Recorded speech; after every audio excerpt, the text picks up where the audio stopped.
এইটা হইতেছে online UPS.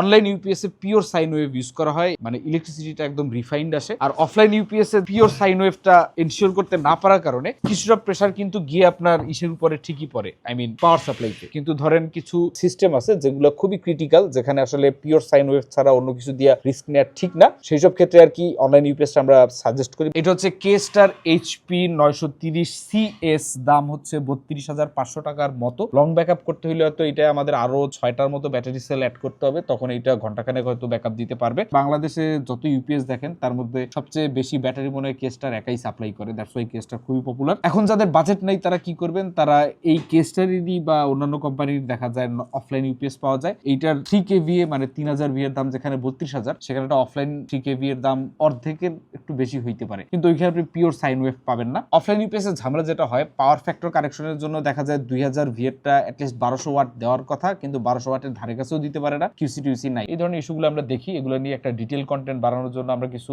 Equipment prepare করতেছি। মেবি এট সাম পয়েন্ট অনেকগুলো ইউপিএস নিয়ে আমরা সেই টেস্টটা রান করতে পারবো। হাসপাতাল থেকে শুরু করে ইম্পর্টেন্ট মেশিনারিজ যেগুলো থাকে, ইনফ্যাক্ট আপনি যদি আর কি বাংলাদেশের যত মোবাইল নেটওয়ার্কের টাওয়ার আছে সেসব জায়গায় এই ধরনের অফলাইন ইউপিএস ইউজ করে, এই ধরনের বললে ভুল হবে, সেগুলো আরো বেশি ক্যাপাসিটির হয় এবং আরো বেশি এক্সপেন্সিভ হয়ে থাকে। এটা আমাদের সার্ভার রুমের জন্য আনা হয়েছে, যখন আমরা সার্ভার রুমটা পুরোপুরি সেট আপ করবো তখন আরো ডিটেল একটা ভিডিও আসবে।